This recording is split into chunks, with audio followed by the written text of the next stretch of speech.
bonjour à tous. Non, je ne vais pas dire bonjour à tous aujourd'hui, je vais dire namasté. Namasté. Bon, alors, pourquoi je dis ça? Parce qu'on va recevoir dans un instant Olivier Ramaille, bonjour, quand même. Bonjour. Louis-Dominique Campana, président de la Gandhi International. Namasté aussi pour vous. Namasté. Et un peu plus tard, on va recevoir Eric Kiff, qui est une artiste. Il y aura la chronique de Iman Soudan. Et on va recevoir Sarah Juste, c'est une dame qui a écrit cet ouvrage important qu'il faut lire. Ça s'appelle Je parle à ma tête. On va la recevoir dans un instant avec Yona Zinon Élise, qui est diététicienne nutritionniste. Pour l'instant, Fouillapin, ça c'est dans un petit instant. Pour l'heure, on revient à l'actualité. L'actualité, c'est la grève à la Poste. Il y avait une grève, vous vous souvenez, il y a quelques mois, on croyait que tout était réglé. Visiblement, il y a encore des choses à régler. Interview du délégué du personnel, c'est Olivier Félix qui a rencontré Gérard Moudou. Réponse de la direction de la Poste aussi, bien sûr, qui répond face à ce mouvement de grève.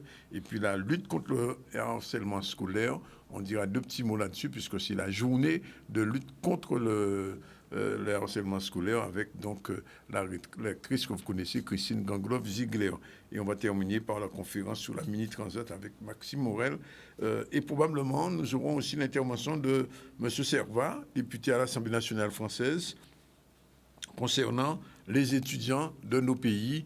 Il y a une intervention importante qui a été recueillie par notre ami à Paris, Maurice Cessé. Voilà un peu ce qui fait le sommaire. On va tout de suite commencer par l'actualité avant de retrouver nos invités. Et je vous disais donc que la grève à la Poste, ça semble avoir repris après une période de calme. Il y a une longue grève dans le Nord-Grantais. On se souvient à Petit Canal pour Louis Montagnon. L'autre difficulté de retrouver couvrier, ça a duré plusieurs mois. Et ce n'est pas M. Ramaille qui va me démentir, puisque je suis sûr qu'il a subi cette grève-là aussi. Et donc, je croyais que tout était réglé, mais visiblement, bois de pour moigner, comme on dit. Olivier Félix était sur place, on regarde. Nous, dans l'intersyndicale, nous déposons un préavis de grève qui prend effet à partir de hier, lundi. Et donc, nous avons un mouvement pour pouvoir contester une organisation que la Poste vise à mettre en place. Donc, par rapport à ça, suite à préavis de grève-là, ils recevront nous pour une première rencontre qu'elle nous fait juste avant les jours saints.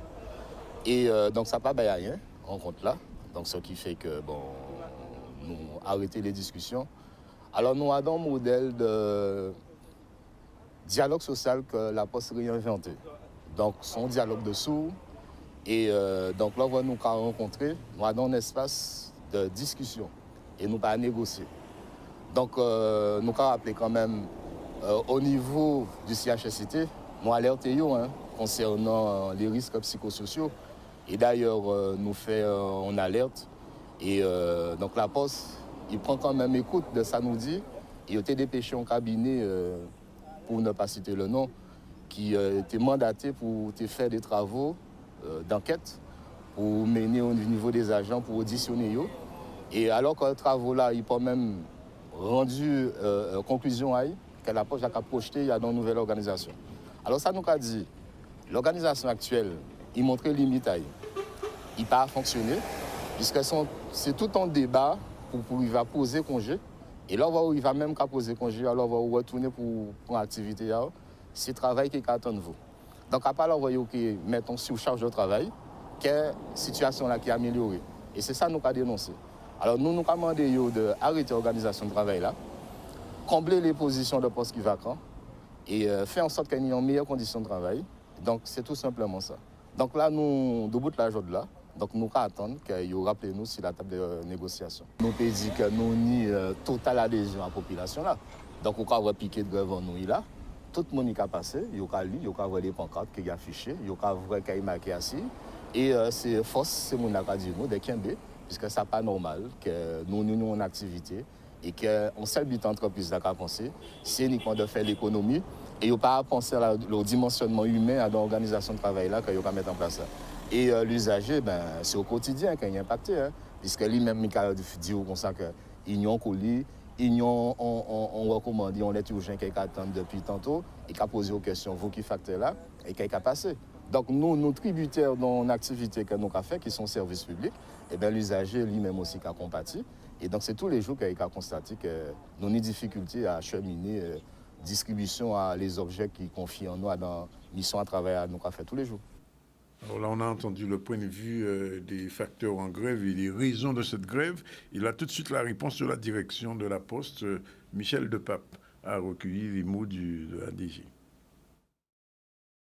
Nous avons 2 sites courriers qui sont en grève, c'est Capesterre, Bello et Sainte-Rose. Donc je vais juste vous faire un rappel sur le contexte au niveau des activités colis, courrier en Guadeloupe. Avec l'avènement des nouveaux modes de communication, tels que les mails, les SMS, les WhatsApp, l'activité courrier diminue. En chiffres, je vais vous donner un exemple sur Sainte-Rose. En 2011, la dernière organisation de ce site, nous recevions 12 500 plis. Actuellement, nous recevons moins de 5 000 plis par jour à distribuer. Donc, nous avons mis en place une méthode de conduite du changement de façon à adapter l'organisation. Dans cette conduite de changement, il y a des rencontres prévues avec les organisations syndicales. Donc, ils ont été reçus dans différentes instances. Mais nous avons aussi des rencontres avec les agents qui participent même au découpage des tournées, qui donnent leur avis.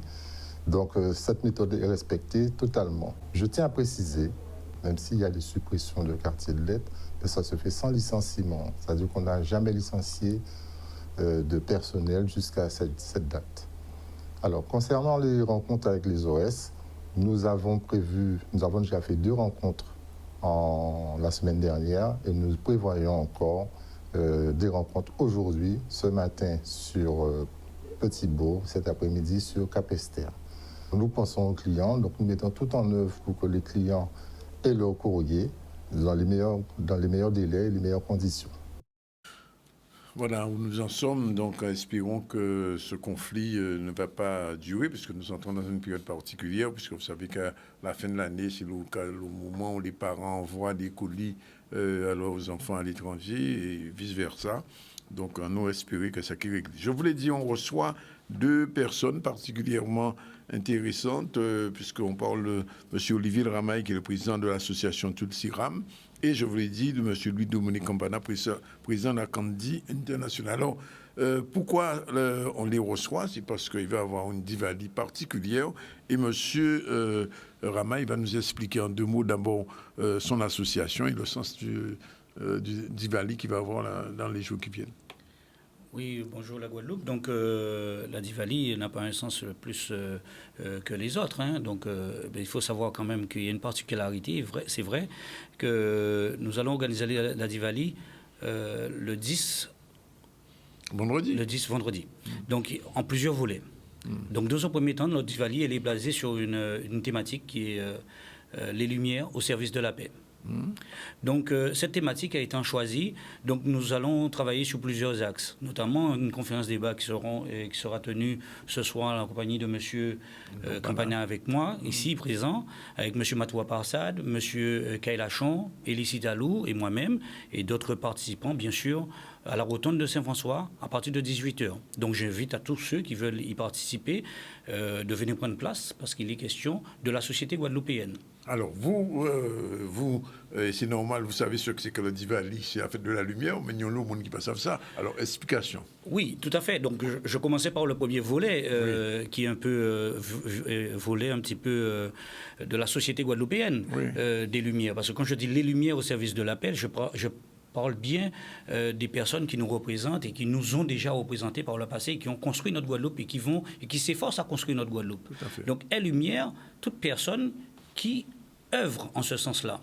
Oui. Donc, nous avons une manière un peu de voir la Diwali comme étant un événement plutôt social. Oui. Donc, pour pouvoir tisser des liens de partage, bien entendu, drainer l'idée fondamentale de la Diwali, qui est de la lutte contre, enfin, le gain, tout simplement, du bien par rapport au mal. Oui. Voilà, donc que tout le monde draine un peu partout. Mais nous allons un petit peu plus loin dans ce sens-là, parce que nous avons cet axe-là, parce que quand nous avons un maire qui se retrouve dans le Bacchanal à Vieux-Bourg il y a quelques mois, nous avons écrit ce projet de telle manière à se dire que quand même nous ne pouvons pas être juges, nous ne sommes pas des avocats, mais on ne peut pas rester muet non plus par rapport à ce genre d'événement. Donc il est clair que toutes les strates de la société, et aussi, président que je suis, nous avons proposé à notre conseil d'administration ce projet qui a été reçu avec bienveillance par l'ambassade de l'Inde notamment, qui nous a floqué d'un label très important, à leurs yeux en tout cas, qui est le label, que vous le savez, qui est sur le flyers, le label sous le haut patronage de l'ambassade de l'Inde. Tout à fait. Voilà. Alors, juste une petite parenthèse rapidement avant de donner la parole à M. Campana. L'ambassadeur était prévu de venir ici, etc. Est-ce que c'est une visite qui est annulée définitivement ou simplement reportée? Parce que si vous avez l'information. Donc, c'est vu que nous avons eu beaucoup d'écrits concernant l'arrivée ou la pseudo-arrivée de l'ambassade. Ah, pseudo-arrivée. Je dis pseudo-arrivée parce qu'il n'est pas arrivé. Oui, mais enfin, il est clair. Prévu, c'était prévu. Oui, c'était prévu, mais c'était dans la rêverie que l'ambassadeur devait arriver le 15 et entre le 15 et le 17 octobre. Oui, en tout cas, c'est pas fait, donc je peux dire que c'était dans le domaine du rêve. Mais aujourd'hui, je peux vous assurer que effectivement, l'ambassade doit faire un déplacement et avant cela, il y aura la ministre consulaire qui doit se déplacer durant le mois de novembre. D'accord. Voilà. Donc il y a un certain nombre d'événements, mais il faudrait se poser la question avant tout d'arriver à quelconque déplacement de quiconque ou quoi que ce soit. Pourquoi les associations aujourd'hui ont cette idée de recherche, la visibilité extérieure? Pourquoi rechercher la fenêtre extérieure? C'est d'abord cela qui devrait se poser comme question ici. La fenêtre extérieure ou la fenêtre médiatique? La fenêtre extérieure. Oui. Je dis d'abord la fenêtre extérieure parce que quand je fais un flyer, je mets le label, il est clair qu'on n'a pas idée de chercher le côté média. On a simplement l'idée de rechercher la reconnaissance. Donc moi, je trouve que justement, nous sommes concernés, nous sommes tous concernés par la montée de la violence chez nous. Tout à fait. Or, il y a quelqu'un qui a été tué hier soir aux Abîmes. Voilà. Toutes les strates de la société se retrouvent concernées par cette affaire. Mais par contre, quand nous déposons un dossier XYZ, on peut nous faire attendre 2 heures sans jamais nous recevoir. Oui. Donc je ne dis pas qu'on doit donner un quitus à M. Ramaï. Oui. Je ne dis pas qu'on doit dire oui à tout ce qui se présente. Mais je dis qu'on doit respecter le projet. Tout à fait. Voilà. Il est clair que pour moi, c'est comme ça que je vois les choses. Alors, M. Campana, Ludovic Campana, vous êtes président de Gandhi International. Qu'est-ce que c'est exactement comme association? Eh bien, c'est une association qui, au départ, en 2006, était là pour célébrer les 60 années de la mort de Gandhi. Nous avons fait ça en Inde. Et j'ai pris contact avec tous les personnages du monde entier qui avaient une référence avec Gandhi.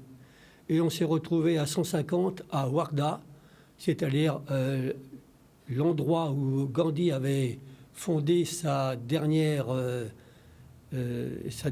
ashram à Sevagram.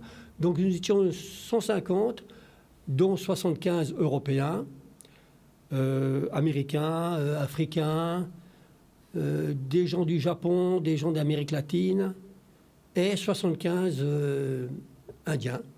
Donc on s'est rassemblés. Il y a des Guadeloupéens dans le lot? Il n'y avait pas de Guadeloupéens. Ah. Monsieur Ramaï, vous n'étiez pas là, comment ça se fait? Justement, ce pont va être créé de telle manière justement qu'on puisse rectifier le tir. D'accord. Donc nous avons des projets en vue pour pouvoir régler cette situation-là. Donc 2006, création de Gandhi 2008, puisqu'on l'avait appelé Gandhi 2008, et c'est la rencontre avec Rajagopal, le leader des sans-terre en Inde. C'est quand même le leader d'un syndicat qui représente 200 millions de paysans sans terre. Celui-même qui nous a dit d'appeler notre association maintenant Gandhi International, puisque nous avions des plateformes aussi bien en Inde qu'en Afrique, en Amérique latine et même en Amérique du Nord et en Europe bien entendu. Voilà. Le départ, c'est quand même encore plus ancien que ça, puisque je suis moi-même membre de la communauté de l'Arche, qui est une communauté basée sur les ashrams gandhiens et qui a été fondée par Lanza del Vasto, qui est au départ est un prince de Sicile qui a rencontré Gandhi en 1937. Gandhi l'a appelé Shantidas, c'est-à-dire serviteur de paix. Oui. Et de là sont nées les communautés gandhiennes d'Europe. Quel est le but de ces communautés au point de vue mondial? Alors le but c'est faire référence à la pensée gandhienne en ce qui concerne la vie de chacun. Et la vie de chacun, c'est... nous ne sommes pas des choses, nous sommes des personnes. Oui. Et les personnes doivent être respectées partout. Dans un monde où les ténèbres de la dictature se pointent de plus en plus, puisque c'est la fête des Lumières, j'en profite pour dire que Gandhi est une lumière, Lanza del Vasto est une lumière, et qu'il est important de savoir les écouter et faire en sorte que l'économie dans laquelle nous vivons, qui est une économie de prédateurs, devienne une économie pour l'homme, à la disposition de l'homme, pour son affranchissement et pour développer sa vie spirituelle, qui malheureusement est complètement éteinte. Ça va être la thématique de votre intervention? Tout à fait, ce soir, oui. D'accord. Ok.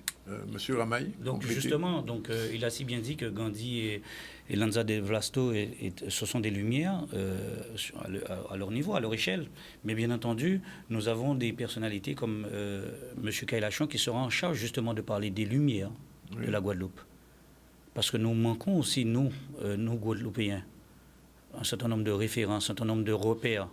Que moi qui évolue tous les jours dans un milieu scolaire, je vois que, par exemple, dans un collège où il y a même qui ne porte même pas de nom, un collège fantôme. Oui. Je suis désolé de le dire. Donc ces enfants. Quelle commune il est Quelle commune?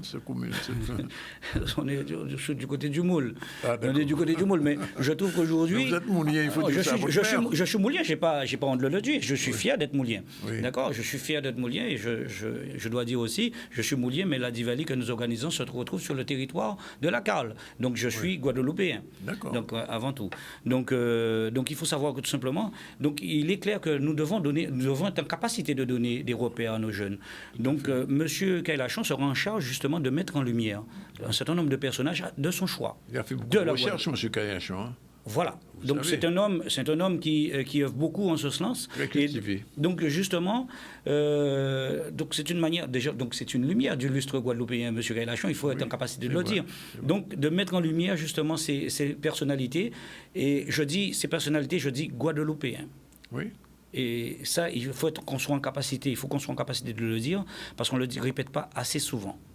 Voilà. D'accord. Alors, comment ça va s'organiser le 10 novembre, ce Diwali un petit peu spécial? Parce que les Diwali que j'ai connus n'étaient pas du tout dans le même, dans le même style. Donc, ça a changé, là, aujourd'hui. Non, ça n'a pas changé. C'est peut-être parce que vous n'étiez pas informé des Diwali que Tulsiram organisait auparavant. Si vous ne communiquez pas, on ne peut pas savoir. Hein. Non, enfin, on essaye de communiquer. On essaie de communiquer autant se faire se peut. Oui. Et ce n'est pas pour autant qu'on ne savait pas où mettre les gens. Mais une bonne Diwali réussie. C'est une Diwali qui crée des énergies quand même qui sont importantes, mais qui convergent vers un point essentiel. C'est l'union. Et l'union que nous vous affichons aujourd'hui, c'est que nous avons un flyer qui présente par exemple 12 associations avec nous. Oui. Ça, c'est incontournable. 12 associations indo-guadeloupéennes qui œuvrent pour la culture indienne, qui s'associent. Ça, c'est de l'inédit. Effectivement, ça a changé. Tout à fait. Vous pouvez regarder dans vos... Vous savez, il y a... depuis... en 2008, il y a eu l'année de l'indianité en Guadeloupe, vous savez, oui, et on avait parlé de faire une fédération des associations indiennes de la Guadeloupe. Je me souviens très bien. Oui, il y a eu Baratagua, il y a eu... Je n'efface pas tout ce qui aurait été réalisé par les uns et les autres. Et je salue d'ailleurs mon cher président Eliezer Sitian, je salue le travail que réalise aujourd'hui M. Sitalou. Il y a beaucoup de personnes qui œuvrent. Il a du mal, c'est pas facile pour Elie. C'est peut-être pas facile, mais c'est pour ça que je vous dis que je salue le travail qu'il réalise. Tout à fait. Donc, et même M. Nagapin, en sa personne, ce sont des personnes qui œuvrent tous les jours pour la culture indienne. Donc, et M. Sinan Baron, vous dites rien pour lui? M. Sinan Baron. C'est-à-dire que, justement, l'idée c'est d'être en capacité de sortir des bas quartiers de Capesterre, l'idée Sinan Baron.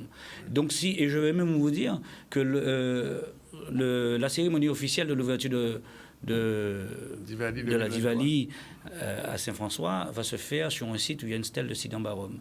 Donc à cet effet, nous aurons M. Moutoussami avec nous et d'autres personnalités qui puissent justement parler en ce sens. Donc il faut croire que nous essayons d'englober un certain nombre de choses. Mais nous avons oublié un élément essentiel.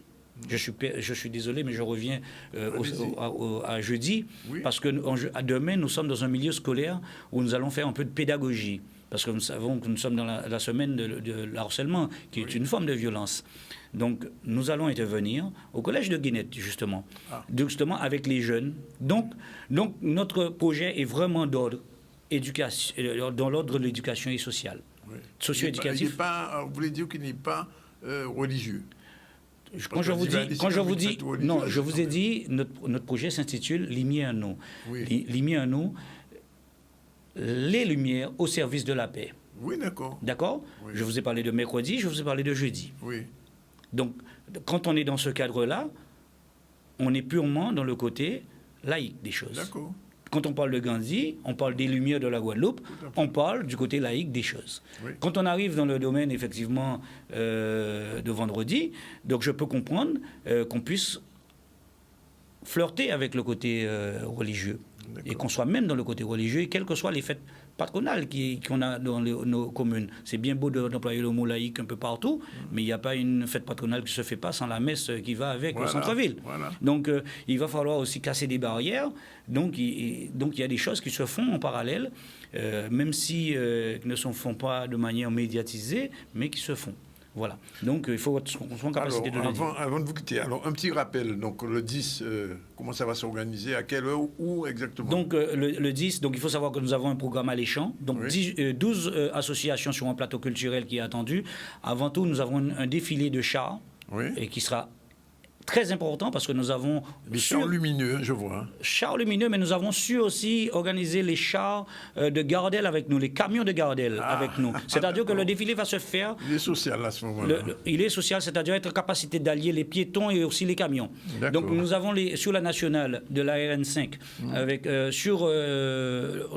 du carrefour de Martin Luther King, au carrefour de Guinette, le Moule, nous avons un défilé de camions de Gardel. À quelle heure? À partir de 18h. À partir de 18h jusqu'à 20h. Sachant que le défilé avec les chars lumineux, avec distribution de friandises et autres, depuis le quartier de Dubédou jusqu'au terrain de football de Zévalos. D'accord. Voilà. Bien, donc, je vois vendre l'opportunité. Alors, je pose une dernière question, monsieur Ramaille. Tulsi Ram, c'est Tulsi Ramaille ou Tulsi... Non. Vous savez, vous parlez non, pour vous m'embêter, vous parlez de Diwali. Donc Tulsi Ram rentre tout simplement dans le cœur de la Diwali. Parce que le Tulsi, c'est la présence de Vishnu sur Terre. Vishnu, c'est la présence de Lakshmi. Et Rama, c'est l'avatar de Vishnu. Donc, quand vous parlez de Tulsi Ram, vous parlez de Diwali. Et je vais vous donner juste une petite anecdote, permettez-moi. Je suis né d'une mère Sitalou et d'un père Ramaï, qui est le fondement de la Diwali. Tout à fait. On connaît l'histoire. Voilà. Merci d'être venu. J'ai d'autres questions à vous poser, mais on va en revenir. Aussi, permettez-moi juste un dernier truc. Il y aura aussi des jeux ludiques pour les enfants. Il y aura plus de 15 mètres carrés de jeux gratuits pour les enfants. Tout ce qu'organise la Diwali Tulsi Ram est gratuit. Donc, venez nombreux le 10, partagez ce moment avec nous et partagez cette lumière. Alors, on rappelle quand la conférence de M. Campana, c'est ce soir? M. Campana, M. aussi Kailachon, M. Elicitalou, ce soir, à partir de 18h, à la Rotonde, à Saint-François. À la Rotonde, tout se fait à Saint-François. Malheureusement, le moule est un petit peu écarté. Bon. Je ne dirais pas ça. Le moule n'est pas écarté. Le moule œuvre pour la culture. Non, le moule œuvre pour la culture à sa manière. Oui, malheureusement. Bien, en tout cas, merci et bonne chance pour tout ça, pour ce que vous faites, pour le travail qui est fait, parce que vous le savez peut-être aussi bien que moi qu'il y a eu beaucoup de problèmes dans la communauté par rapport à la société. Ce qu'on appelle le vivre ensemble commence petit à petit à prendre forme en Guadeloupe, et c'est important. Nous œuvrons pour le vivre ensemble et non pas pour le vivre à part. Nous, d'accord. Voilà, 12h55. On prend la première pause. On se retrouve tout à l'heure avec Ivy Cliff, une artiste. On va parler d'autres choses. Et merci en tout cas d'être venu. Merci, M. Campana. Merci. Et continuez, roulez. Merci beaucoup. Merci à la Guadeloupe. Merci. Namasté. Dans la deuxième séquence du ZCL News, et dans un instant, nous allons recevoir une artiste inconnue de nos yeux. On la connaît vraiment pas, mais enfin, on va la découvrir ensemble. Elle s'appelle Ivy Cliff. Bonjour. Tu vas dire good morning ou bien bonjour. Hi, how are you? Hi, Good how are you? morning. Café, Sakai, bon. nous adorons tout ça. Bon, elle est Hola, venue. ¿cómo estás? Et elle n'est pas venue seule, Et s'est fait accompagner parce que demain, elle fait un showcase. Et c'est encore de l'anglais. Avec une friend, demain. Et elle fait ça en Bamileke Lounge. Non, mais Encore vous êtes un injuste. Vous êtes injuste. Vraiment, vous êtes injuste, monsieur Zandronis. Je suis injuste. Oui, parce que je viens de faire une super belle chanson Oui. en créole, Ah, justement, d'accord. qui parle d'amour avec Loïc Amboulé. On va nous avons on va exploré toutes les écouter ça, on va richesses écouter du ça. champ lexical du créole pour pouvoir Merci exprimer bien. l'amour. Et vous me donnez cette... voilà. Bon, vous me réduisez au chant anglophone. Mais vous avez vécu longtemps aux États-Unis. Bon, bref, alors, 13h03, je rappelle très rapidement que au niveau de l'info, alors il y a eu la grève à la poste, enfin, il y a une grève à la poste, ces facteurs ne sont pas contents et ils l'ont fait connaître à la direction. C'est un retour à cette ancienne grève il y a quelques mois. On a entendu la réponse de la direction. Rien n'est encore vraiment réglé. Des négociations auront lieu probablement et on aura l'occasion d'y revenir. Deux petits mots quand même sur la journée contre le harcèlement scolaire. Vous savez que beaucoup d'enfants souffrent de ça, ici, aussi bien ici qu'en France. Récemment, il y a une jeune qui s'est suicidée suite à du harcèlement. Ce n'est pas encore le cas en Guadeloupe. En tout cas, c'est une question qui se pose. Olivier Félix, le reportage.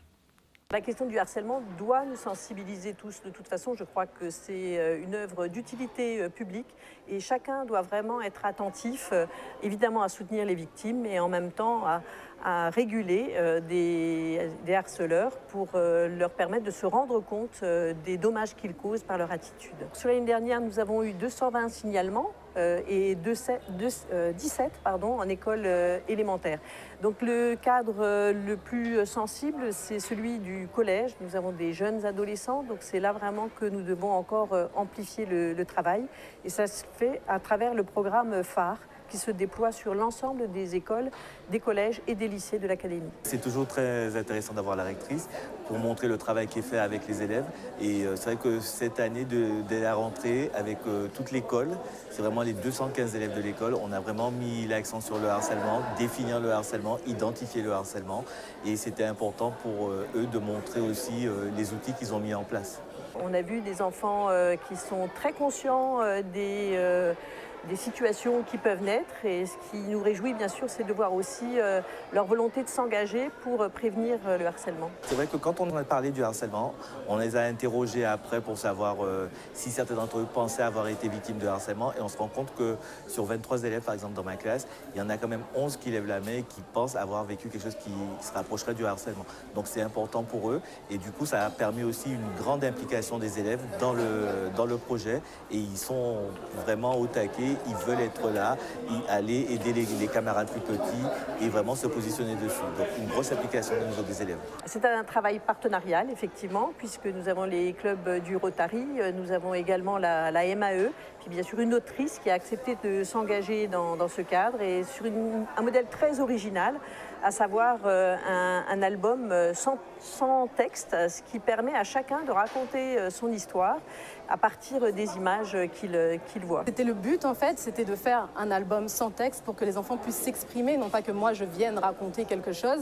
Donc j'ai imprimé 5 images du livre et j'ai invité les enfants à aller replacer une scène dans l'ordre afin qu'ils fassent chacun leur interprétation de la scène.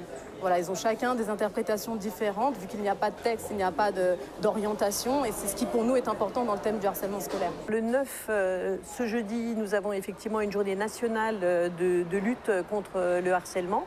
Donc chaque établissement, chaque école est invité à proposer des programmes en interne, et c'est ce qui se fait. D'une certaine façon, cette distribution de cet album, ça vient en amont de cette journée pour leur permettre le 9 de pouvoir l'exploiter. Voilà un album qu'il faudra effectivement lire et qu'on va retrouver probablement dans le prochain Caribula. Alors, on va parler de musique avec Irish Keith. Alors, Irish Keith, what is this? Irish Keith, mais je m'aime beaucoup, tout simplement. Ouais, Harry, c'est quand on se sent bien. Quand on est Harry, c'est quand on se sent bien. Kiff, c'est un petit jeu de mots que j'ai fait avec Karine Fleming. Bien sûr. Voilà, c'est un nom que tout le monde connaît. Donc voilà, Karine Fleming. Comme Karine s'écrit avec 2 E, voilà. Donc voilà, Harry, kiff. Je m'aime beaucoup. Alors, je on kiffe Harry. Je vibes, voilà. Ouais, on kiffe Harry. On est dans cette phase de la vie où on kiffe, en fait. Oui. Voilà. Alors, donc, demain, il y a un showcase, mais c'est pas... Là, en fait, c'est un retour à quelque chose qui devait se faire depuis quelque temps. Voilà, en fait, on a eu un petit... Ouais, ça a été décalé, tout simplement, Oui. par rapport à la... Qui était noyé encore? T'as là qui vient là, il pas venu. Il était... Tami, voilà. Tami qui, voilà, ne nous a pas tamisé, finalement, mais qui nous a obligés quand même à reporter ce show, qui était prévu le samedi, où elle devait passer, et qui est donc reporté à demain soir. Hein. Oui. C'est déjà demain soir. Alors, ça se passe au Bamileke Lounge. Oui. C'est un restaurant africain qui se situe à la rue Achille Brunet-Boisneuf, avec une hôtesse très sympathique qui s'appelle Nadine. Et vous savez quoi? Demain, c'est l'anniversaire de Nadine. Ah, c'est son anniversaire? Ouais. Donc, on ne va pas dire son âge, quand même. Non, mais non, quand même. Quoique, bon, tu sais, hein, l'âge, c'est une question. C'est juste un nombre, non, Danick? Non, c'est une vision. Et Karine, alors Harry n'est pas venue seule. Ouais, je suis venue avec un de mes guests, parce que demain soir, j'ai 2 guests, en fait. C'est des friends, Harry qui unfriends. Voilà. Ouais. Alors, j'ai un guest que je connais depuis un moment, avec qui j'ai eu l'occasion de travailler à l'époque dans la presse. Oui.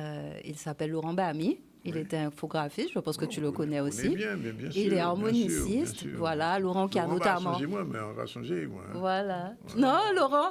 Non, à part avec Laurent. Laurent qui... Laurent. Voilà, Laurent, voilà. Et Laurent qui a notamment joué sur... c'est lui qui a fait l'harmonica sur Chimère en moins, de Dominique Coco. C'est lui qui a fait l'harmonica sur Manchila de Jean-Michel Samba.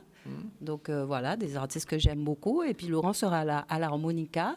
Et j'ai invité un autre chanteur aussi, un jeune chanteur que les gens ne connaissent pas encore. Enfin si, je pense que voilà, on le connaît un petit peu encore, mais il n'a pas encore... voilà, il s'appelle...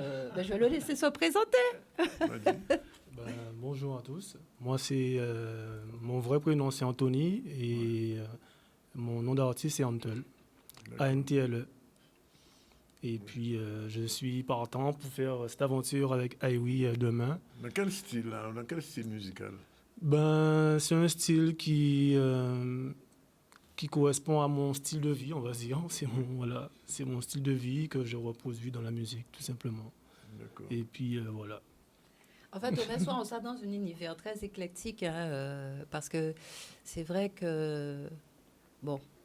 je pense que les gens me connaissent pour aimer la musique dans son ensemble, toute la musique. C'est vrai, j'ai toujours écouté beaucoup de musique et j'aime vraiment toute la musique.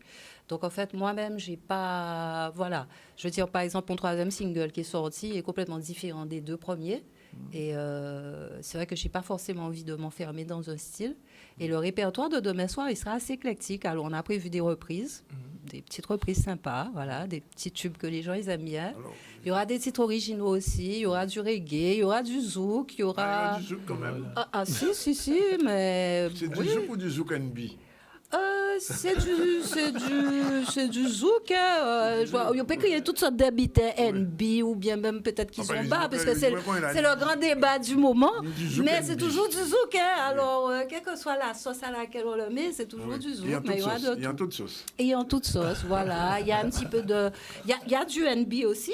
Il y a du R&B, il y a de la trap... il y a même du gros cas.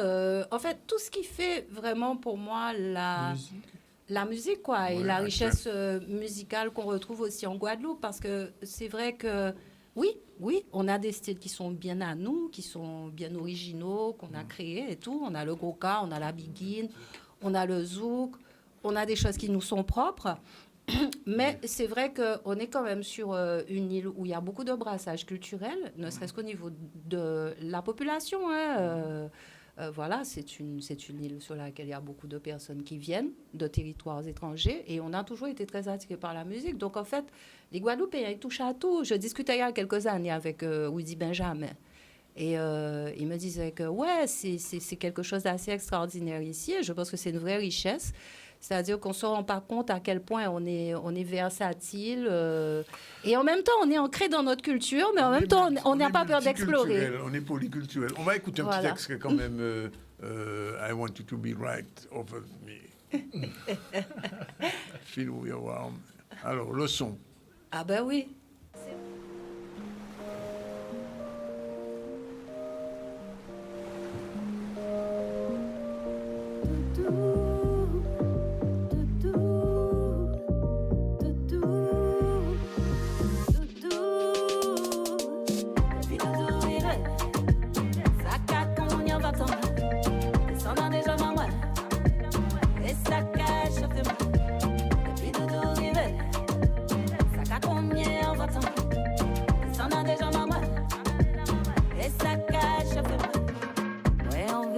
Côté en moi, senti chaleur pour assis pour moi, caressez-moi, manier tout corps moi, venir doudou régalez-moi, paiement dans tout ça besoin, sans limite pousser plus loin, nous baquer just pour et moi, pour nous payer aller plus loin, puis doudou rive, ça cache qu'on y en va tomber, sans en déjà moi, et ça cache chauffez moi, puis doudou rive, ça cache qu'on y en va tomber.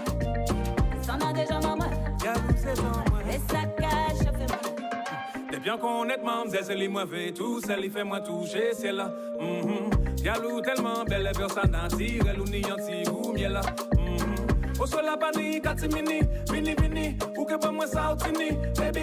Collez si moi pas senti ça douce qu'on si wow. Doudou à moi c'est vous qui can mettre ça pi wow. Ça cache qu'on y en va tomber, ça en a déjà maman. Et ça cache au fait.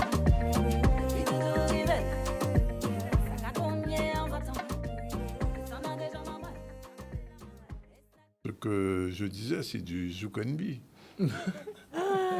Alors Staniski, lui... C'est pas du R&B pur, c'est pas du Zouk pur. Ouais, Staniski m'a dit Afro-Zouk. Staniski qui a composé le rythme m'a dit Karine, je te fais une proposition Afro-Zouk. Mais le Zouk est déjà afro. Pourquoi faut dire Afro-Zouk déjà?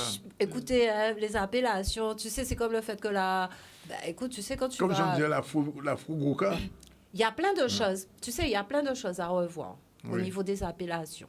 Un des gros problèmes qu'on a, par exemple, aujourd'hui, ne serait-ce qu'en tant qu'auteur-compositeur, quand on veut déclarer des titres à la SACEM, on a une catégorie World Music dans laquelle tout ce qui n'est pas... Oui, des pays pas français. Des pays pas français qui entrent dedans. Ouais. Voilà. Alors que ce n'est pas forcément...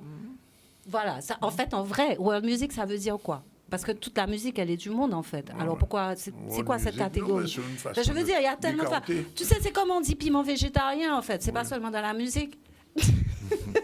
Karine, enfin non, oui.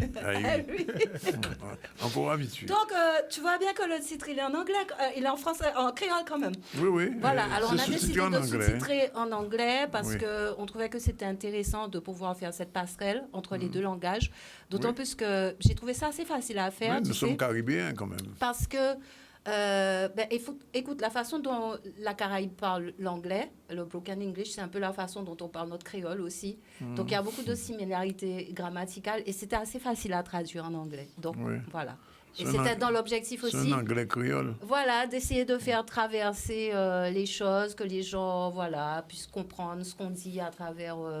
ce qu'on fait, puisqu'on touche d'autres publics quand même. C'est vrai que grâce à Internet aujourd'hui, je peux toucher des publics en Afrique. Peut-être même à Miami. Oui, d'ailleurs, on a eu de très, très bons résultats sur YouTube, sur le Nigeria, l'Afrique du Sud, les États-Unis. Pas tellement Miami. En fait, c'est marrant, aux États-Unis, j'ai remarqué que les gens qui m'écoutaient, c'était plutôt Massachusetts. Oui, non, mais Miami est plutôt hispanophone. Voilà. Et compas hispanophone à Miami. Voilà. C'est ça le problème. Bon, alors le rendez-vous, donc, demain soir. Le rendez-vous, c'est demain soir. Tu peux nous faire vraiment un petit vocal. Un petit truc.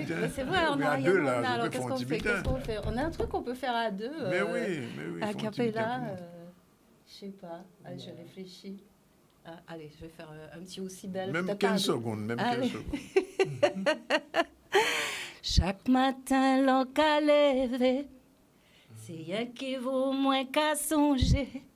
Ou qu'à bon moins, ou qu'à mettre moins bien. C'est rien qui vaut moins qu'à songer. Et chaque fois on fait mes yeux, en rêve en moi nous qu'à voyager, en tête en moi ou qu'à sonner. C'est rien qui vous moins qu'à songer, passe aussi belle.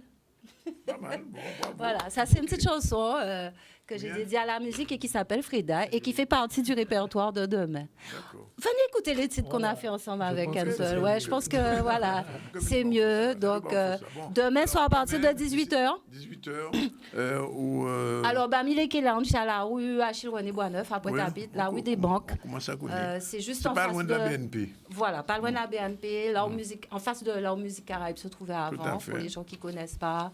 Et c'est une super table. Ouais. L'hôtesse, Elle est très gentille, elle est magnifique. Et Mangez-la, venez lui, mangez-la, c'était mangez-la mon bon anniversaire demain. On a préparé un petit truc avec elle pour vous faire tous chanter demain. Un happy birthday. Voilà, un petit happy birthday, voilà. D'accord, ok.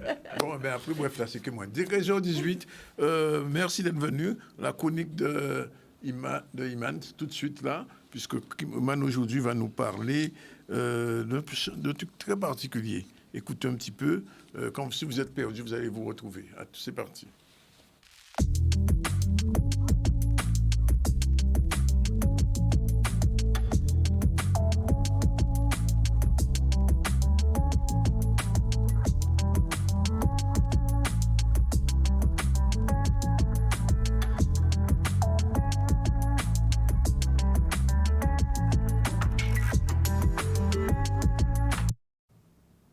Bien, on est mercredi, comme tous les 15 jours, on retrouve notre Iman national. Bonjour. Iman national, wow, merci beaucoup.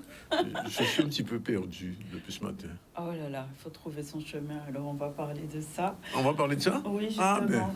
Ah ben voilà, tout arrive. Tout arrive. Alors aujourd'hui, on va parler de l'importance de retrouver du sens, parce que la dernière fois, on avait parlé de l'importance du pourquoi, ce qui permet d'avancer, d'avoir vraiment une motivation. Et parfois, ce pourquoi, il peut être un peu perdu, on peut se sentir complètement dans le flou, dans un on va dire un cas de chemin, sans savoir dans quelle direction on va. Ou pas ça vaut là, ok. Donc, trouver en fait cette quête de sens, c'est vraiment important parce que c'est ce qui va nous permettre de donner une impulsion, une motivation pour ces journées, de savoir pourquoi on se lève le matin, quel est le but de notre vie. Et donc, retrouver ce sens, c'est ce dont on va parler aujourd'hui. On va explorer peut-être des outils justement pour retrouver le sens de sa vie.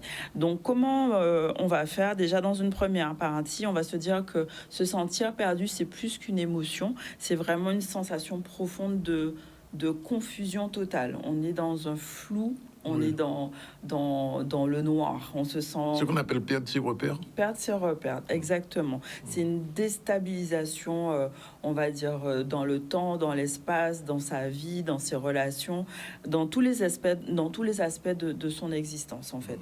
Et ça peut se manifester de différentes façons. C'est une incapacité de prendre des décisions, par exemple. Des questions basiques comme est-ce que c'est thé au café que j'aime, parce que on a perdu vraiment toute sensation, tout ressenti, et c'est vraiment un passage à vide. On est dans le vide total, et donc cette impression-là va être associée à de la peur, à de l'angoisse, à des émotions d'incertitude, de confusion. On est vraiment dans une période on a l'impression que personne ne peut nous aider, en fait, aussi, et qu'on ne peut pas s'en sortir. Donc, il peut y avoir aussi une répression émotionnelle, dans le sens où je m'interdis de ressentir. Je suis dans le froid, dans le contrôle, dans le détachement. Les choses se passent et je les mets à distance parce que c'est trop pour moi, en fait. Et ça peut conduire au burn-out, en fait. C'est ça aussi qu'il faut voir. Et c'est pas seulement que les femmes, mais la charge mentale qu'on peut avoir en étant femme, mère, en solo aussi, parce qu'il y en a beaucoup aux Antilles, en Guadeloupe, qui sont mamans solo. Beaucoup de choses à gérer, et au final, tu es dans le faire, sans savoir pourquoi tu fais. Mais comment on sait qu'on est perdu alors? Mais justement, parce que on a cette sensation de pas voir le bout du tunnel. On est dans un tunnel, tout est noir et on sait pas, on navigue à vue en fait. C'est comme si on n'avait pas de GPS. On est dans une voiture, on circule et on tourne en rond. Voilà, on fait le quotidien, on se lève le matin parce qu'il faut se lever, on va au travail parce qu'il faut y aller, mais il n'y a pas de goût en fait de reconnexion à son corps. C'est ce qui est primordial en fait. On est déconnecté de son corps, des sensations de se ressentir. Ouais, ça arrive. C'est pas seulement mental, mais c'est même physique. C'est physique et ça peut aller même à une perte de sensation, je veux dire corporelle, même dans sa sexualité, parce que du coup, on est tellement dans un stress permanent que c'est comme si, en fait, le cerveau est en mode survie.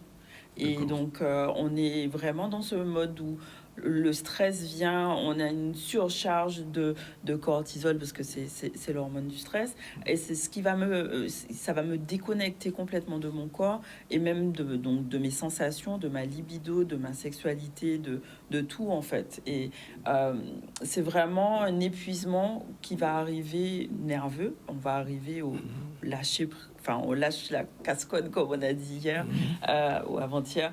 On parle de surcharge émotionnelle. C'est trop fort, en fait. C'est comme si la soupape, elle pète à un moment donné. Voilà, c'est ça le burn-out. Mais ça veut dire qu'on a accumulé suffisamment de stress, de charge mentale. Et à un moment, ça déborde. Et pourquoi ça peut arriver? Parce que ça peut arriver pour...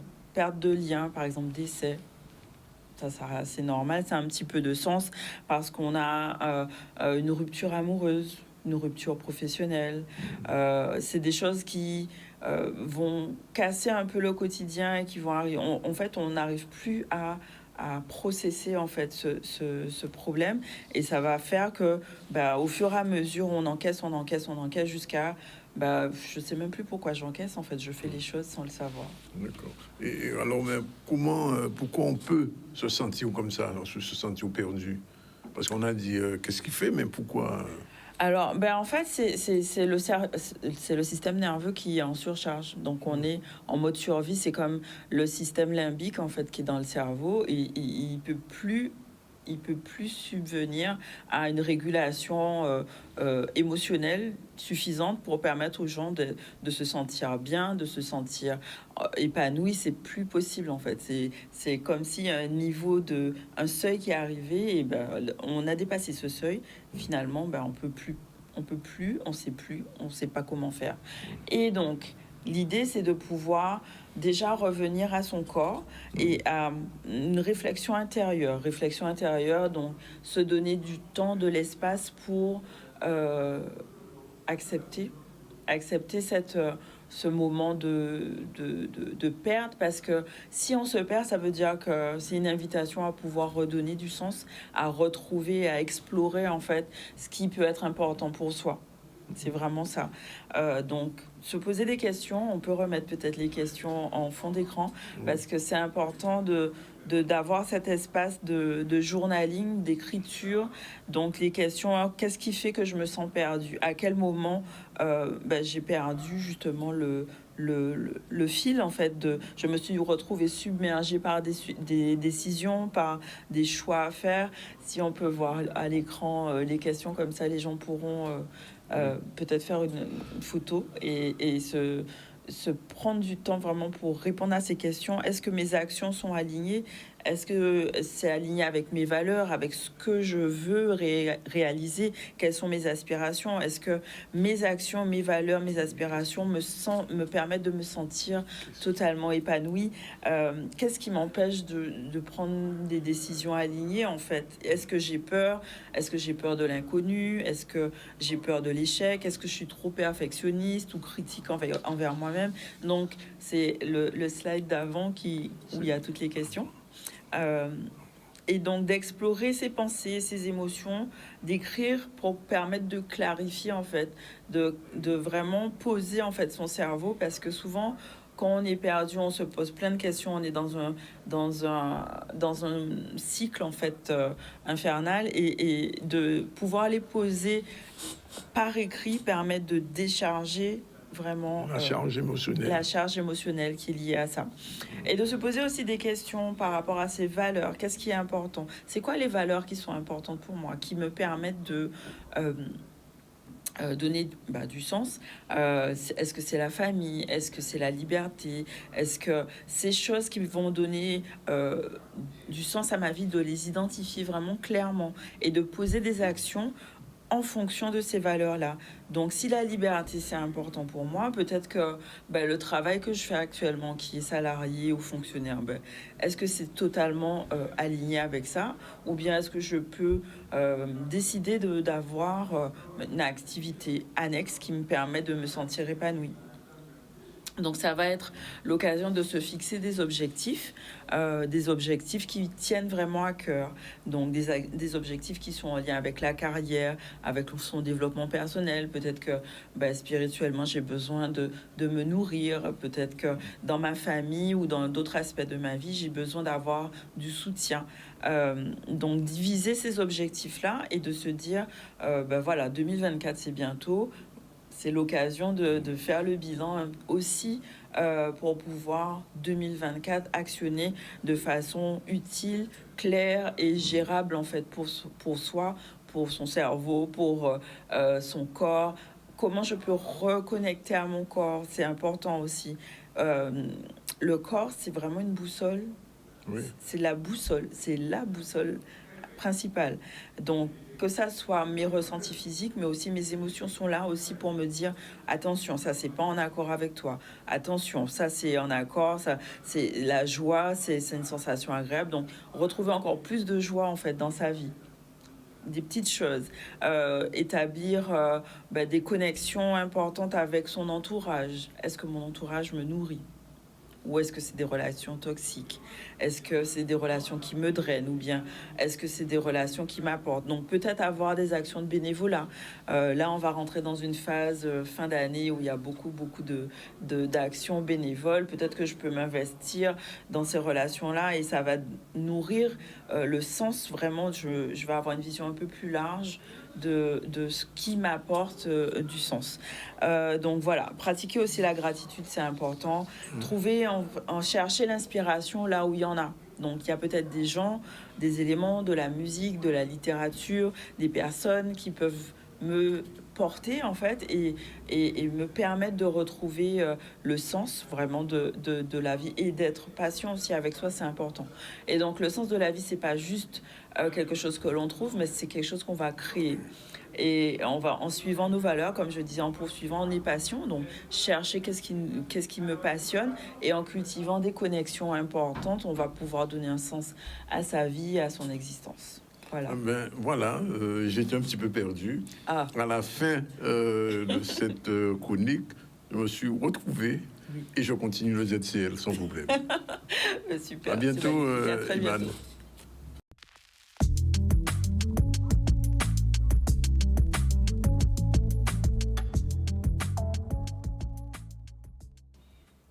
Voilà, merci. Effectivement, je me suis retrouvé, j'étais perdu, mais ça y est, on a retrouvé la bonne ligne, les 13h30. Dans un instant, on va recevoir Madame Sarah Juste. Je vous ai dit, elle est l'autrice de cet ouvrage, je parle à ma tête, que vous devez lire. Elle prépare quelque chose dans les jours qui viennent. Et il y aura tout de suite après, avec elle, Élise Giovanna. Sinon, elle, c'est une diététicienne. Ce sera à l'instant Friapin, dans un instant. Voilà, c'est la dernière séquence du ZCL. On termine avec deux femmes. L'autrice Sarah Juste, bonjour. Bonjour. Je parle à ma tête. Et on a une diététicienne de l'instant, Friapin, bonjour. Que je ne me trompe pas sur le nom, parce que des fois, on va dire des noms. Élise Giovanna Zeno. C'est bien ça, j'ai rien raté. Hein? Bon, alors on commence avec Sarah. Je parle à ma tête, c'est une méthode pour atteindre ses objectifs. Alors, quel objectif je peux atteindre avec ça, moi, aujourd'hui? Tout va dépendre de ce que... Je ne sais pas si on peut dire tu ou vous. Allez, je permets pour une fois. On peut dire tu? Oui. Bon, alors voilà. Le tu ne tue pas. Voilà, pourvu qu'il y ait du respect. Oui. Ça dépend de ce que tu vas vouloir atteindre. Oui. On peut atteindre des objectifs dans tous les domaines de sa vie. Oui. Alors, j'ai vu que c'est un ouvrage qui est parti, en fait, d'une expérience de vie, pratiquement. Au départ, c'est ça. C'est exactement ça. En fait, des petites souffrances à droite, à gauche, etc. En général, les gens, on passe des diplômes et ensuite on va acquérir de l'expérience. Moi, là-dedans, il y a toute mon expérience passée, je ne vais pas dire de combien d'années, mais environ une trentaine d'années d'expérience dans l'enseignement, dans le domaine sportif et dans le domaine de l'accompagnement. Oui. Et donc, ce sont des témoignages et ensuite une partie informationnelle et une partie travail sur soi. Parce qu'en fait, je me suis rendu compte que beaucoup de coachs, de thérapeutes, etc., partent de leur expérience perso. Alors moi, je dis, est-ce que c'est des logocentrismes ou bien est-ce que c'est la volonté de partage? Alors, au début, lorsque j'ai commencé à écrire ce livre, la partie la plus difficile pour moi n'était pas l'écriture du livre, mais bien la promotion, puisqu'on a parlé d'ego. Oui. Et lorsqu'on fait de la promotion, il faut se montrer. Et moi, j'ai dit, les gens vont lire le livre, ils n'ont pas besoin de me voir pour lire le livre. Et quelqu'un m'a dit, mais comment veux-tu que quelqu'un s'inspire si on ne te voit pas? Donc, pour parler d'ego, c'est la partie qui a été la plus difficile pour moi de me mettre en avant. Parce que moi, ce qui m'intéresse, c'est que les gens prennent l'expérience qu'il y a ici et qu'ils s'en aillent à la limite. À la limite, on peut me passer un coup de fil pour savoir comment j'ai fait et expliquer, mais j'avais du mal à me mettre en lumière, à me montrer. Non pas que j'ai un souci avec qui je suis, mais simplement parce que je suis quelqu'un de plutôt introverti. Et donc, j'ai donc appris à me montrer et finalement, je ne trouve pas ça si mal. Ça marche bien. Visiblement, ça fonctionne puisque, pour raconter une anecdote, j'ai une personne que j'accompagne en Martinique et la première fois que je lui ai demandé pourquoi est-ce qu'elle avait acheté le livre, elle m'a répondu « mais tu es noire comme moi ». En fait, ce qu'elle voulait dire, c'est qu'enfin, elle avait quelqu'un, elle se reconnaissait dans qui j'étais et dans mon témoignage. Donc, pour répondre à la question, oui effectivement, c'est nécessaire de se montrer et ce n'est pas forcément une question d'ego. Mais il n'y a pas que mon témoignage là-dedans. Alors, l'autre chose, c'est au niveau du cerveau. Alors, parce qu'en fait, quand d'abord, le titre même, je parle à ma tête. Comment on parle à sa tête? C'est ça que j'ai envie que tu nous expliques. Comment on parle à sa tête? Alors, c'est très... Moi, je sais qu'on parle, mais parler à sa tête. Le titre est très révélateur de qui je suis. J'ai souvent demandé autour de moi aux personnes, est-ce que ça leur arrivait de ne jamais penser? Est-ce qu'il y a un moment où elles arrêtent de penser? Et les personnes me disent, oui, il y a certains moments où elles ne pensent à rien. Moi, ça ne m'arrive pas. C'est-à-dire que je suis tout le temps en train de penser, réfléchir, ça tourne comme ça en boucle. Et quand je dors, le cerveau en ébullition, c'est ça qu'on appelle le cerveau en ébullition. Alors, si c'est en ébullition, oui, très en ébullition. Et même quand je dors, je raconte aux gens que je me vois au-dessus de ma tête en train de réfléchir. C'est-à-dire que mon corps physique dort, mais la réflexion est là et je me vois comme ça en train de réfléchir à la prochaine chose que je vais faire. Et c'est pour ça que je dis que je me parle à ma tête, en fait. Parce que souvent, je lui dis, mais est-ce que tu peux t'arrêter 2 minutes? Je vais t'arrêter maintenant. C'est pas pour rien que je fais ces métiers-là, c'est parce que j'ai souvent cherché des méthodes pour m'apaiser, me relaxer, et donc forcément, je me suis retrouvée dans ce type de je prends comme ça les chapitres qui m'ont interpellé. Alors là, à la page 19, ma tête croit tout ce que je lui dis. Ça veut dire quoi, ça? Alors, quand moi j'étais... On parle des croyances, là. On parle des croyances qui nous limitent, les freins qu'on peut avoir, ou alors des croyances ressources, c'est-à-dire ce que l'on croit est vrai. Si je crois que je suis nul, le cerveau va nous dire « Ok, tu es nul ». Si je crois que je suis capable de faire les choses, le cerveau va nous dire la même chose. Donc, c'est ce que j'appelle le cerveau... Ma tête croit tout ce que je lui dis. Et moi qui suis dans l'enseignement, souvent j'ai des enfants qui arrivent et qui me disent « je ne sais pas faire ». Donc si je continue de lui dire « effectivement, tu ne sais pas faire », au lieu de lui dire « c'est normal que tu ne saches pas faire, on va y arriver, on va recommencer », l'enfant croira sans cesse qu'il ne sait pas faire. D'où l'importance de faire attention à nos mots, ce qu'on dit, ce qu'on sort de notre bouche, de manière à emmener l'enfant ou la personne qui est en face à continuer de garder sa motivation pour avancer, malgré le fait d'avoir une expérience, ce qu'on peut appeler l'échec. Moi, j'appelle ça une expérience. On prend dedans ce qui a fonctionné, on continue de développer, et on voit ce qui n'a pas été judicieux et on voit comment on peut y remédier.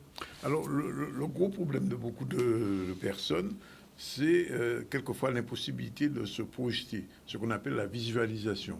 Dans le milieu des coachs, la visualisation, c'est vraiment l'autoroute pratiquement. Alors, il n'y a pas que dans le milieu des coachs. Les médecins aussi qui traitent les personnes atteintes de cancer travaillent avec la visualisation. En fait, qu'est-ce que c'est la visualisation? La visualisation, c'est un moyen de sortir du moment dans lequel on est, qui peut être douloureux, et de se projeter dans quelque chose d'intéressant. On va dire ça comme ça. Parce que le cerveau ne fait pas la différence entre ce qui est et ce qui sera. C'est-à-dire, et c'est pour ça que j'ai dit tout à l'heure que si on croit qu'on est nul, ben, le cerveau va nous dire qu'on est effectivement nul. Parce que, je donne un exemple. Moi, j'ai été très malade il y a quelques temps. D'ailleurs, c'était au moment de l'écriture du livre. Et le moment douloureux était sur l'instant. Et pourtant, j'arrivais à écrire le livre parce que je me projetais dans ce livre. Je me projetais sur sa finalisation, sur sa promotion. Au moment où où les douleurs étaient les plus intenses, je sortais de ce moment-là grâce à la visualisation, c'est-à-dire que je créais des images dans ma tête. J'ai créé toute la première de couverture du livre. Je savais exactement quelle promotion je voulais. Je savais exactement quelle télé j'allais faire. Oui. Et voilà, donc c'est comme ça un peu que oui, ça mais fonctionne. ça bon, on va dire que c'est bien pour le livre. Mais comment aider quelqu'un à se projeter, à se visualiser? Parce que, en fait, se visualiser, pas simplement se regarder dans un miroir. Hein. Alors, il y a des techniques... beaucoup plus que ça. Il y a des techniques bien précises, il y a des techniques simples aussi, tout dépend du public qu'on a en face. Oui. Moi, j'ai eu affaire à des enfants, j'ai eu affaire à des nageuses de natation artistique pour les championnats de France et des femmes. Avec les enfants, je vais leur demander de créer une image, c'est-à-dire que je vais leur demander d'imaginer un chat, par exemple. Oui. Et vous allez souvent voir les yeux qui vont partir, parce que l'enfant va partir dans son imaginaire et il va essayer d'imaginer un chat. Oui. Et lorsqu'on fait ce travail-là, à force de créer des images, on va créer l'image qu'on veut. La visualisation, c'est créer ce qu'on a envie qu'il soit. Et je l'ai dit tout à l'heure, le cerveau ne fait pas la différence entre ce qui est et ce qui sera. Ça veut dire que plus on crée l'image qu'on a envie de voir arriver pour nous, et plus on va se mettre dans des dispositions pour atteindre cette image-là et donc cet objectif-là. Alors, Sarah, tu reviendras, c'est sûr. Alors, à la fin de cet ouvrage, quand tu as terminé cet ouvrage, est-ce que tu t'es senti autre? Parce que l'expérience que, en tant que thérapeute, que coach qu'on donne aux gens, mais on se l'applique à soi d'ailleurs, c'est même qu'on supervise les coachs. Alors, est-ce qu'à la fin de l'écriture, il dit, bon, ça y est, j'ai réussi à me sublimer, à me dépasser? Alors, il faut savoir que lorsque je vais sortir de ce studio, je serai autre. Et quand je vais arriver chez moi, je serai autre. On est en permanence en transformation parce que l'entretien que j'ai eu ici, l'expérience que j'ai eue ici va me permettre de réfléchir à quelque chose qui va me transformer par la suite. Donc, on se transforme en permanence. Pour répondre à la question, oui, je me suis sentie transformée. Oui, d'abord fière parce que j'avais fini et ensuite...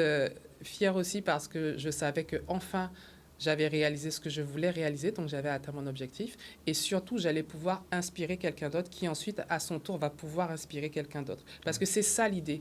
L'idée, c'est que lorsque je produis une action, c'est qu'elle serve à quelque chose, à quelqu'un, mais que cette personne-là, ensuite, transmette à son tour. Il y aura quelque chose dans les mois à venir? Alors, je ne dis pas dans les jours, je dis dans les mois. Dans les jours à venir, il y a mon anniversaire, mais dans les mois à venir, il y a la 2e édition d'un événement qu'on a eu au mois de juin, qu'on est en train déjà de préparer, on est en train de travailler dessus. On aura l'occasion d'y reparler. Je me tourne vers notre diététicienne du jour, puisque l'instant Friapin, c'est une chronique qu'on a acceptée avec nos amis Nicole et compagnie. Et tous les 15 jours, il y a quelqu'un qui vient. Aujourd'hui, c'est une diététicienne nutritionniste qui va nous parler un petit peu, pas seulement du fruit à pain, ou des bienfaits du fruit à pain. Bonjour, Madame Élise Guiouva-Nazilo. Bonjour, comment allez-vous? Ça va. Mais, bonjour les Guadeloupéens. Hier, j'ai mangé du fruit à pain, donc je me sens bien. C'était un bon... Avec quoi? Ça se mange pas c'était, seul. comment on appelle ça? Qu'on met au four et puis on fait revenir. Un petit gratin? Un gratin. Il y a du lait de coco dedans. Voilà, c'était tout? Oui. Il n'y avait même pas de viande, rien du tout. C'était juste comme ça. Non, c'était vraiment du tout cru, j'ai envie de dire. Totalement fouille à pain, quoi. C'est léger et j'aime bien. Alors, on m'a dit qu'on peut faire maintenant des nombreux au fruits à pain, mais on peut manger ça là, donc je ne sais pas. C'est ce qui est intéressant avec le fouille à pain. Hein? C'est ce qui est intéressant avec le fouille à pain. C'est un aliment qui est disponible pour tout. Oui, c'est ce que j'apprends. Composé d'un féculent. Donc, c'est comme de la même manière qu'on fait tout avec la farine de blé. Oui. On peut faire beaucoup de choses avec. Oui, je sais pour le gâteau, le chaud d'eau, maintenant, Mais les nombrils, je ne savais pas. Mais c'est une bonne base, c'est la même chose. C'est une pâte. Une fois que c'est une pâte, nombril, c'est quoi? C'est une boule de pâte qu'on a. Oui, bien sûr. Voilà. Et puis, il faut savoir associer la bonne chose avec pour avoir la consistance. Oui. En fait, ce qui est intéressant, c'est que je suis venue pour aller de nutrition. Oui, vas-y. Et dans ce cadre-là, je voulais dire que le fruit à pain peut bien aider. Oui. Donc, comment définir c'est quoi la dénutrition? C'est un mal qui se développe petit à petit chez nous, autour de nous, mais c'est sournois, c'est insidieux, on ne le reconnaît pas. Et c'est pour lequel c'est important de le reconnaître, parce qu'à un moment donné, il est trop tard pour... Et comment on lutte contre la dénutrition? Donc, pour lutter contre, il faut le connaître. Oui, c'est vrai, en fait, c'est quelque chose. Voilà. J'avais pas entendu, j'avais entendu vaguement, mais je n'avais pas de vision précise de la dénutrition. Donc, sachez que d'ici quelques années, ce sera très courant. On va voir quelqu'un aujourd'hui bien en forme, et puis quelques mois, quelques jours, on le voit bien maigri, qui a perdu du poids et qui perd ses forces, qui a plus d'appétit, qui s'enferme sur lui-même, qui veut plus sortir. C'est une maladie, c'est une pathologie ou bien c'est... En fait, il y a plusieurs causes. Déjà, le plus important, la chose la plus commune, c'est qu'à un moment donné dans la vie, la personne va se mettre à manger beaucoup moins que son besoin. Oui. Ça peut être aussi un événement douloureux, un traumatisme quelconque, oui. Voilà, un deuil. Ça peut être un traumatisme, ça peut être lié à un stress, ça peut être lié à... Le fait de prendre de l'âge seulement, on va se rendre compte que les personnes âgées, en prenant de l'âge, ils vont perdre de l'appétit, ils vont avoir moins soif. C'est normal ça, avec l'âge, de perdre l'appétit? Oui, en fait, c'est lié au nombre de papilles de la bouche, en fait. Oui. On ressent moins bien les aliments, donc on est moins stimulé. Oui, d'accord. Donc au niveau du nez aussi, on sent des la question du goût, c'est le goût, on perd le goût. Voilà, les sens vont diminuer. Oui. Donc l'appétit diminue aussi, on va avoir un aliment, on va le goûter, mais on trouve que c'est pas bon. Et puis souvent il y a des conflits en famille. La dame, elle fait un très bon plat pour ses parents, et puis ils disent que c'est bizarre aujourd'hui, tu n'as pas bien réussi ce plat-là, on ne trouve pas le goût d'avant. Effectivement, en fait, il s'agit qu'au niveau de la langue, le nombre de papilles diminue. Les sensations de la soif, de la faim aussi diminuent. Donc, petit à petit, la personne va manger moins.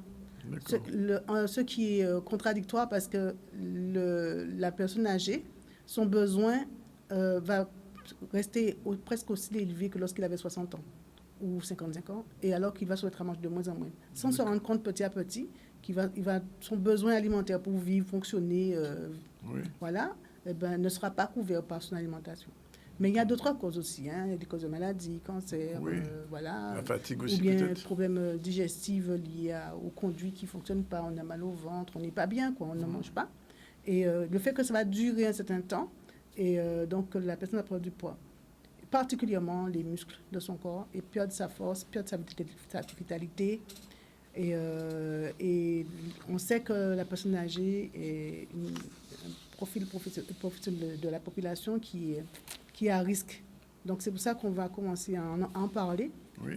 Lorsque je rencontre Tati ou un ami, je dis, au lieu de me dire que ce n'est pas convenable de lui poser des questions, mais au contraire, c'est bien de l'interroger, dire est-ce que c'est volontaire qu'il a perdu du poids? Il va dire non, je ne comprends pas. Mais attention, il faut mettre les choses en route pour ne pas laisser aller cette situation-là. Et il y a des remèdes pour ça? Le remède, c'est de rester de garder sa vitalité, de bien manger, de faire de l'activité physique et de chercher aussi la cause. S'il peut y avoir une cause extérieure au phénomène, chercher la cause et compenser, résoudre le problème par sa cause. Oui. Donc, ça peut être aussi un problème de dentition, hein, c'est-à-dire tout simplement de ne pas avoir les dents pour mastiquer. Et donc, l'aliment va descendre sans être suffisamment broyé. Donc, on a une mauvaise digestion. En plus, on va avoir au niveau du ventre, on va avoir des ballonnements, donc des inconforts digestifs. Et puis, autant de facteurs qui font que progressivement, on va on ne va pas trouver du plaisir à bien manger. Mais j'ai une question quand même, parce qu'on revient au fruit à pain. Qu'est-ce qui fait que le fruit à pain peut aider à la dénutrition? C'est ça la question centrale, c'est la dernière question aujourd'hui. J'ai bien envie d'entendre la réponse. Mais pour moi, c'est un aliment qui peut être une base sur laquelle on pourra faire plusieurs types de préparations pour stimuler l'appétit. Par exemple, quelqu'un qui aura du mal à déglutir, c'est-à-dire avaler, on pourra faire des aliments très liquides. Parce que c'est un élément qui est fluide, lisse, qui est de couleur blanc, la couleur est blanche. Oui. Donc, on pourra toujours lui donner une couleur, associée avec notre aliment, préparer sous plusieurs formes, plusieurs consistances. On pourra faire plusieurs types de cuissons. Vous n'avez pas eu le gratin, mais on peut faire plein de choses avec le fruit à pain, des crèmes, des flans, inventer des pâtes, la pâte à des petits pâtés, des pizzas. On peut faire plein de choses avec. Ça revient à, pour moi, la même chose qu'on fait avec la pâte à pain ou de la farine de blé. Sauf qu'il n'y a pas de gluten, c'est un avantage, parce que dans ces situations, par moment, le corps ne tolère pas le gluten, qui est une protéine qui est dans l'aliment, qui va rendre un petit peu, créer de l'inflammation de le corps, lorsque le corps n'est pas très, très dynamisé au niveau du tube digestif. Donc, conclusion, manger du fruit à pain. Manger du fruit à pain, et surtout pour la dénutrition, manger souvent du fruit à pain. Parce que c'est intéressant on ne peut pas manger plus, mais on peut manger plus souvent. Donc ça permet de couvrir le besoin qu'on peut avoir. Sarah, tu manges du fruit à pain? Je mange tout, moi. Tout ce qu'il y a dans les arbres, je mange. Ah bon, d'accord. Bien, 13h54, le flyer du jour, le focus du jour, c'est sur Gaston Monerville. On ne va pas oublier, Gaston Monerville, il est né... un 2 janvier 1997 à Cayenne, c'est un nom très guadeloupéen, Monerville, il y en a beaucoup ici. Il a été un homme d'État français, figure du Parti radical sous la Troisième République. Il a été député de la Guyane et sous-secrétaire d'État aux colonies, président à partir de 1947 du Conseil de la République, chambre de la 4e République. En 1948, il quitte la Guyane pour le Lot, où il est président du Conseil général pendant une vingtaine d'années. Il va présider le Sénat sous la 5e République et il a failli être président de la République à un moment quand De Gaulle avait quitté le pouvoir, sauf peut-être une question de couleur de peau, on n'a pas voulu de lui. Et donc, il participe à la protestation conduite par Gratien Candas, qu'on connaît, un baïfien, à Vichy contre les premières mesures discriminatoires. Il est membre actif de la résistance. Il entre dans le mouvement combat sous le nom de Saint-Just, on l'appelait comme ça. Siège à l'Assemblée consultative provisoire. Il est chargé de préparer le statut de l'outre-mer français en 1946 pour la Guadeloupe, la Martinique et la Guyane et la Réunion qui deviennent des départements. Pourquoi on parle de lui aujourd'hui? C'est qu'on devait en parler hier, mais on a eu un petit raté, un petit bug. Il est mort le mardi 7 novembre 2021, si je me trompe. Et donc, il fallait faire un petit focus sur lui. Le mot du jour, en créole, prenons là. Il ne faut pas oublier ces premiers grains de la pluie qui fait maïs pousser. C'est un proverbe extrait du livre de Didier Manette, puisque chaque jour, avec Odalia, on choisit un proverbe. Dans la réalisation de grandes choses, il ne faut point oublier celui qui a fait naître l'idée du projet ou encore celui qui a accompagné à sa réalisation. Il faut faire preuve de reconnaissance, n'est-ce pas, Sarah? Alors, faire preuve de reconnaissance... Pas d'accord? Oui. Je suis d'accord sur le fait de dire, voilà, ces personnes-là m'ont aidé et toujours savoir, entre guillemets, d'où on vient. Après, reconnaissance pour reconnaissance tout le long, je crois qu'on côtoie certaines personnes à certains moments. Il n'est pas question de les oublier, mais il est aussi question d'avancer.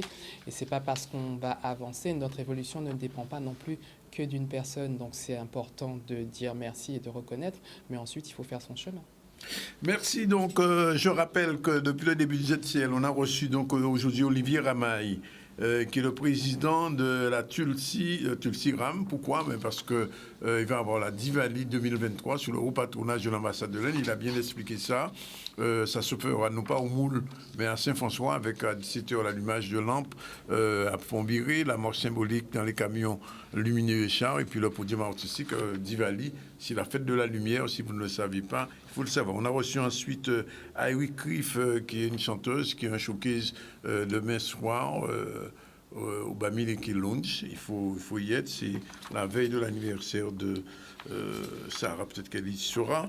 Ensuite, on a reçu Sarah Juste, qui est encore là, avec son bouquin qui cartonne toujours. Il y a une signature prévue dans les jours à venir? Alors, il n'y a pas ils viennent d'arriver, les livres, puisque Oui. c'était en rupture de stock, mais il y a un numéro de téléphone auquel on peut envoyer un WhatsApp avec livre et on reçoit le livre et je peux dédicacer. Mais pour l'instant, alors je dis non, mais oui, il y a un événement prévu le 1er décembre, mais Oui. c'est encore loin.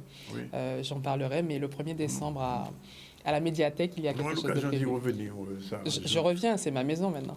Oui, la porte est ouverte. Et puis, on a terminé avec Madame Élise Guyvana-Zénon, qui est, je vous le disais tout à l'heure, diététicienne, qui nous a donné l'explication de la dénutrition qui affecte les personnes âgées.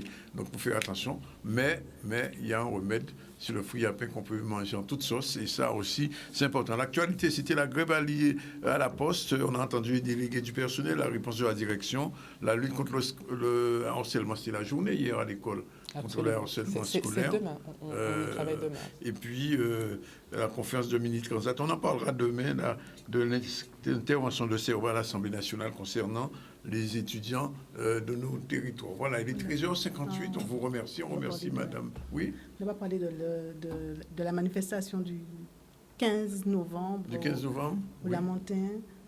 Dans l'après-midi, Oui. de 16h à 18h, on attend tout un chacun oui, c'est vrai. pour discuter Le 15, de la oui. dénutrition. Des professionnels vous attendent. Ça se passe où exactement? À la salle des fêtes du Lamentin. Au Lamentin, Chirurgiens oui. dentistes, des cuisiniers, diététiciens, éducateurs sportifs, kinésithérapeutes, médecins, psychologues.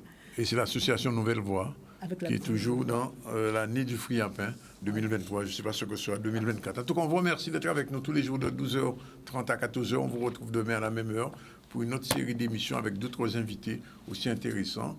La réalisation était assurée aujourd'hui par Jordan. Il était accompagné de Satian qui était son soutien logistique. Voilà, c'est fini pour aujourd'hui. Ciao, bye bye, à demain.